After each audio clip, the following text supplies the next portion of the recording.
पेशाब के कतरों की बीमारी वाले शख्स के वुजू और नमाज का क्या हुक्म है? देखें, बहरहाल ये एक बीमारी है कि जिसमें इंसान के जिस्म से कतरा कतरा जो है वो पेशाब निकलता रहता है, दुरुस्त। और मुश्किल इसके लिए जो होती है वो ये होती है कि क्योंकि ये रुकता नहीं है, कतरा कतरा निकलता रहता है, तो अब नमाज या वुज़ू, क्योंकि पेशाब करने से तो वुज़ू टूट जाता है, तो अब ये कतरे अगर निकल रहे हैं तो इसके वुज़ू का क्या हुक्म हो गया? तो टिकेगा ही नहीं इसका वुज़ू, तो ये तो नमाज़ पढ़ने का टाइम ही इसको नहीं मिलेगा। इसलिए कि तो वॉश बेसिन पे खड़ी रहेंगी खातून या मर्द जो भी है, वह वुज़ू करते रहेंगे, क्योंकि जहाँ वुज़ू किया वहाँ कतरा निकला, फिर वुज़ू करेंगे, फिर कतरा निकलेगा, फिर वुज़ू करेंगे, तो वो तो वहाँ से निकलेंगे ही नहीं कि नमाज़ पढ़ने की बारी है। तो ऐसे अफराद की ज़िम्मेदारी क्या बनती है कि जिनके साथ ये प्रॉब्लम हो कि उनका वुज़ू या उनके पेशाब के कतरे जो हैं वो ना रुकते हों, दुरुस्त। इनके लिए क्या हुक्म होगा? मसला ये है, कहते हैं कि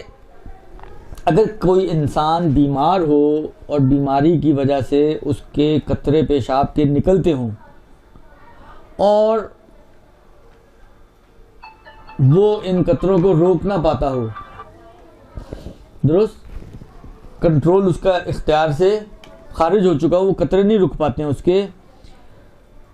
तो फरमाते हैं कि देखें, मतलब फ़र्ज़ करें नमाज का टाइम है, आपके पास 6 घंटे ज़ोहर का टाइम है, कोई ऐसा टाइम है जिसमें उसको पता है कि मतलब फ़र्ज़ करें 4 बजे से लेके 4:15 बजे तक मैं थोड़ा सा रिलैक्स होता हूँ और ये बीमारी या ये मुश्किल जो है वो पेश नहीं आती, तब तो इसकी ज़िम्मेदारी है कि ये नमाज उसी 4:15 बजे, 4 से 4:15 के दौरान हर रोज़ पढ़ा करे, कि जिसमें वो इस बीमारी का शिकार नहीं होता, या मतलब ड्यूरेशन उसका थोड़ा बढ़ जाता है जिसकी वजह से उसको इतना टाइम मिल जाता है कि वुज़ू करके एक नमाज़ पढ़ सकता है। हत्ता अगर उसके पास उसको इतना टाइम मिल रहा है कि वुज़ू करे और एक वाजिब वाली नमाज़ पढ़े, मुस्तहबात और बाकी चीज़ें नहीं पढ़ सकेगा, वो पढ़ने जाएगा तो फिर वो बीमारी का वक्त शुरू हो चुका होगा दोबारा से। तो ज़रूरी है कि वो वाजिब वाली नमाज़ पढ़े, शॉर्ट नमाज़ पढ़े, वुज़ू करे और वाजिब हद तक नमाज को अंजाम दे, ताकि उसकी नमाज तहारत के आलम में मुकम्मल हो जाए। ये उस सूरत में है कि जब उसको कोई इतना वक्त मिल रहा हो कि जिस वक्त में वो अपनी वुज़ू के साथ नमाज को मुकम्मल कर सकता हो, तब उसकी ज़िम्मेदारी यही है कि वो ये काम करेगा, दुरुस्त। यूरिन बैग लगा हुआ होता है लोगों के। अभी तो बगैर यूरिन बैग की बात हो रही है, पहले वो तो सुन लें। इसके बाद फरमाते हैं कि अगर वक्त जो इसको मिल रहा है वो इतना मिल रहा है कि वो वुज़ू करके कुछ हिस्सा नमाज का, मतलब 2 रकत नमाज जो है या 1 रकत नमाज बगैर कतरों के पढ़ेगा, उसके बाद जब दूसरी या तीसरी रकत में दाखिल होगा तो वो कतरे दोबारा से स्टार्ट शुरू हो जाएंगे उसके बहने। अगर कोई ऐसी सूरत हाल हो, इसका इलाज है कोई हिजामत में, तो वो इनसे रुजू करें।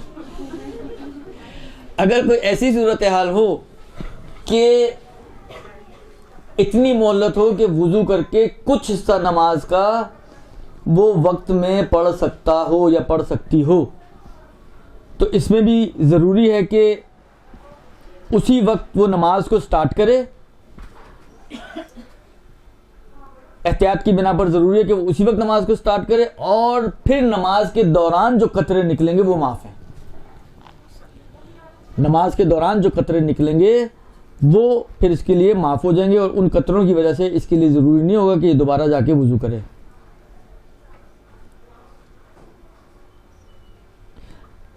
और अगर सूरत हाल ये हो, ये जो 2 अभी मसले आए ये वो थे कि जहाँ पर उसको कुछ या तो पूरी नमाज की चाहे वाजिब हद तक या कुछ नमाज की मोहलत मिल रही है।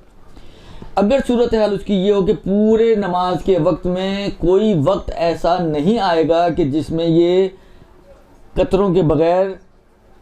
टाइम हासिल हो इसको, कि जिसमें वो इस बीमारी से बचा हुआ हो और उसमें नमाज पढ़ सके,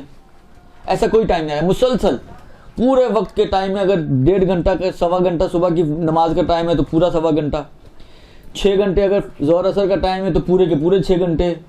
इसी तरीके से फ़र्ज़ करें 5-6 घंटे अगर मगरिब इशा का टाइम है तो ये पूरे के पूरे 5-6 घंटे ऐसे हैं कि जिसमें कतरा कतरा कतरा उसका पेशाब निकलता रहता है और उसको ऐसी कोई मोहलत नहीं मिलती कि जिसमें वो इस बीमारी से अफाके में हो। तो कहते हैं कि वो एक वुज़ू करेगा और यही वुज़ू उसका उस वक्त तक चलता रहेगा जब तक कि अब ये जानबूझ के खुद से पेशाब ना करे या कोई और ऐसा काम जो वुज़ू बातिल करने वाला है अंजाम ना दे। दुरुस्त? मतलब फ़र्ज़ करें कि इसने ज़ोहर असर की नमाज़ पढ़ ली, कतरे निकल रहे हैं, मगरिब इशा का टाइम हो गया, खुद से ये वॉशरूम नहीं गया लेकिन कतरे निकल रहे हैं, तो वो उसी वुज़ू से मगरिब इशा की नमाज़ भी पढ़ सकता है। दुरुस्त? शब्बेदारी की रात जागता रहा, वॉशरूम नहीं गया, फजर का टाइम हो गया, वो उसी वुज़ू से फजर की नमाज भी पढ़ सकता है। बस जिसके पास बिल्कुल भी मोहलत ना हो उसका, यानी ये कतरे गोया ऐसे हैं कि जैसे निकले ही ना हो, इन कतरों के निकलने का कोई असर नहीं है, इन कतरों का यानी फ़िक़ही एतबार से ये इसके वुज़ू तोड़ने वाले कतरे शुमार नहीं होंगे। उसी वक्त उसका वुज़ू टूटेगा कि जब ये खुद से कोई ऐसा काम अंजाम दे, चाहे पेशाब करे चाहे कोई और काम, कि जो वुज़ू को बातिल करने वाला है, तो फिर उसका ये वुज़ू टूटेगा, वरना इन कतरों से इसका ये वुज़ू नहीं टूटेगा। और इन्हीं कतरों की सूरत में वो मुतअद्दिद नमाज़ें भी पढ़ सकता है। और जहाँ तक ये तो वुज़ू की जहत से है कि कतरों के, अलबत्ता उसको अपने नमाज के लिए बदन को पाक करे जब शुरू करने से पहले,